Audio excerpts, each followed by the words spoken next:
Well, for those of you that watch the show week after week, you know I've been on a pretty crazy roller coaster ride during the 2013 deer season. Been able to take a couple of does to fill the freezer, and at the same time have been chasing the biggest buck that I've ever seen here in Michigan. Well, this is it, you guys. This show is going to be the final chapter of what went down with that deer. It's the morning of 11/12/13. Hopefully this is going to be the day. I got Steve Ackright out here filming me. We got in a little bit late, took the climbers out this morning. We're sitting along the edge of the creek about 100 yards from our food plot.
The providers.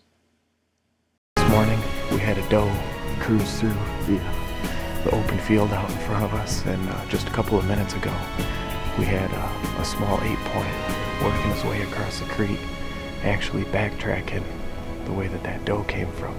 I don't know if she's a hot doe or what, but we're gonna sit it out here today, at least as long as we can. It's about 20 degrees, and we're gonna sit it out. See if a couple more deer maybe don't come cruising through.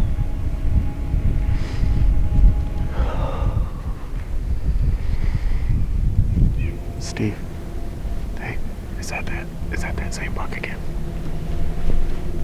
Right in the same spot, other side of the creek. I think so. No, Steve. That's a big boy. Oh boy, That's a big boy.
Right. Right.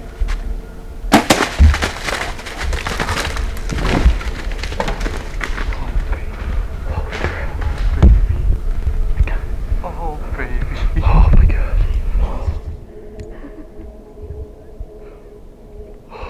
That was him. That was your boy. That was your boy. That was your boy.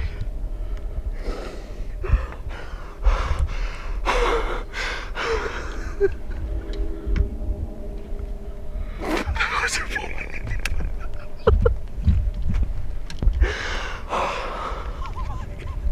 Oh, my God.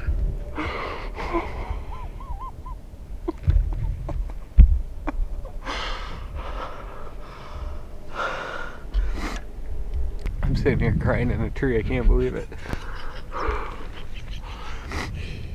I have so much history with the buck that I just shot at 10 yards. I totally did not think that that was going to come together. Starting back October 3rd, I started having encounters with this buck almost on a nightly basis, and he was constantly skirting me. I mean, we have footage of him at 75 yards 5-6 times, trail camera pictures of him, and all of a sudden he just disappeared, mostly because I got an idiot neighbor who decided to trespass on the property one night, and I got video footage of him doing it, and hadn't seen him close to a month now. Steve and I are just filming this little 8-point buck that cruises down through this creek. We're talking to each other, and about 5 minutes later I turn around and look. I said, Steve, I think that same deer's coming back. And as soon as I laid eyes on him, I knew it wasn't the same deer. Throw an old timber freak grunt at him. That buck turns, comes right across the creek.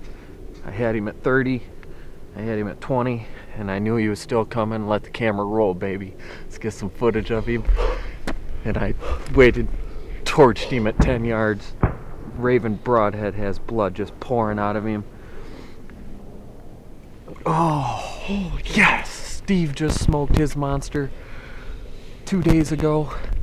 Comes out here filming for me. We're freezing our butts off. We got some phone calls to make. I'm rattled, dude.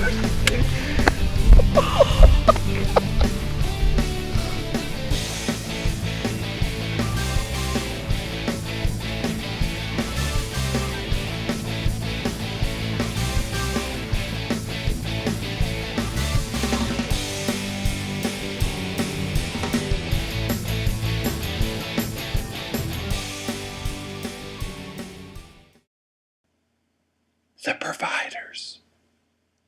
It's been about almost 2 hours here since I've shot the buck. Went back home, reviewed the footage, made a good shot on it. We're definitely happy with the shot placement. Arrow didn't pass through, but before we climbed down, we definitely had blood on the snow. So Gonna head out here, take our time, heading in towards the swamp, and see if we can lay our hands on him. There it is. Let the blood trail begin.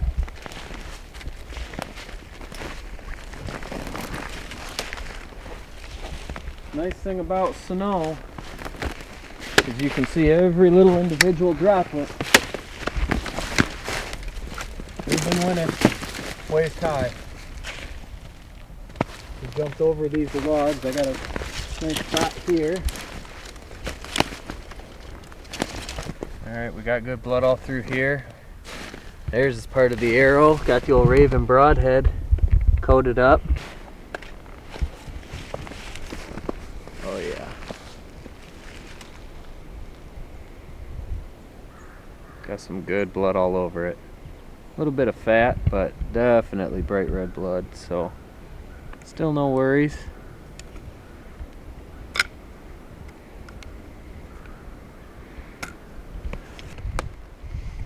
The things you don't see on leaves that you can see in the snow, I mean, if you get an actual close-up here, instead of seeing 1 or 2 mini drops of blood, I mean, you're looking at hundreds and hundreds of drops, especially coming up over this. I mean, tracking in the snow is a whole different ball game than tracking in the leaves.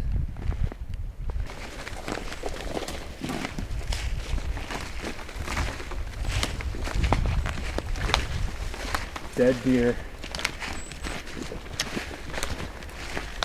He didn't run 100 yards.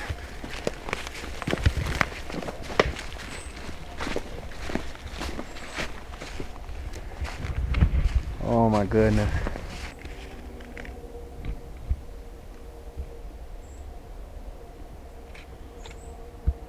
Oh my goodness.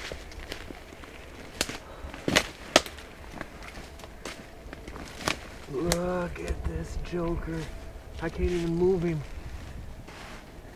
Oh my God.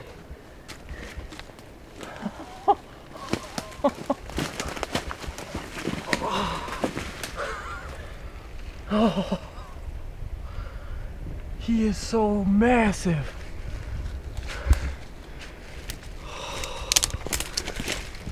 He's got the double brow.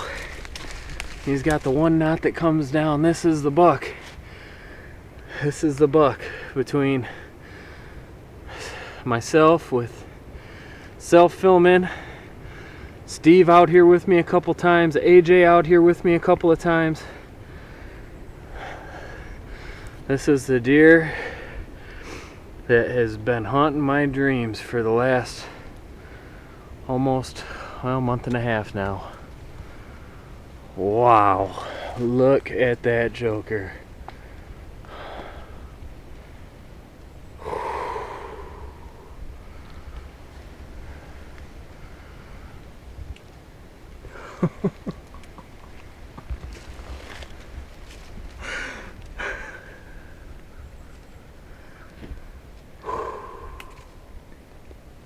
He's huge.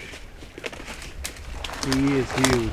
Oh My God, dude. oh my huge. God, I'm gonna get my hands on that thing. Oh, he is a monster. Holy smokes. Oh, Look at that mass. look at how thick he is. Jeez, he's everything we thought he was.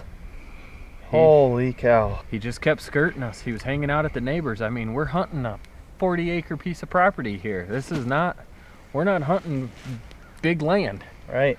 And it was just a matter of time until he made the right mistake on the wrong day, and today would be the day. God, I cannot believe that. Hard to believe this is a Michigan buck on private land. Like, this is unreal.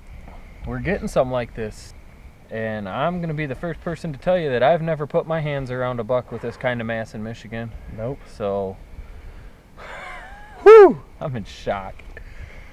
He did not run far. What a week for us, huh? No kidding. I thought my buck was big.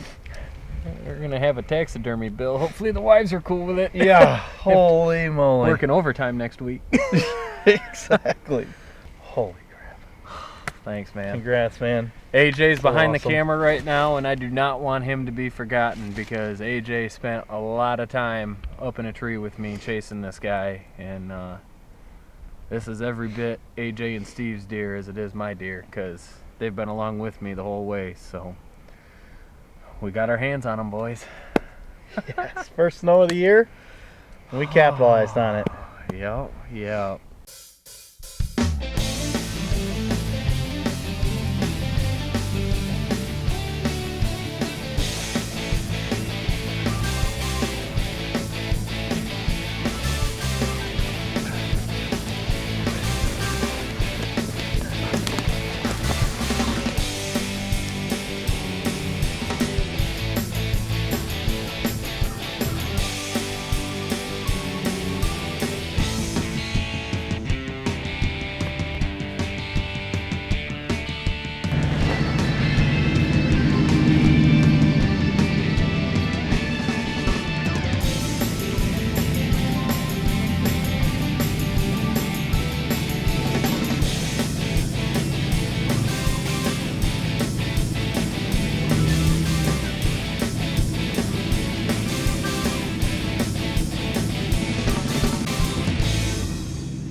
Well, here he is.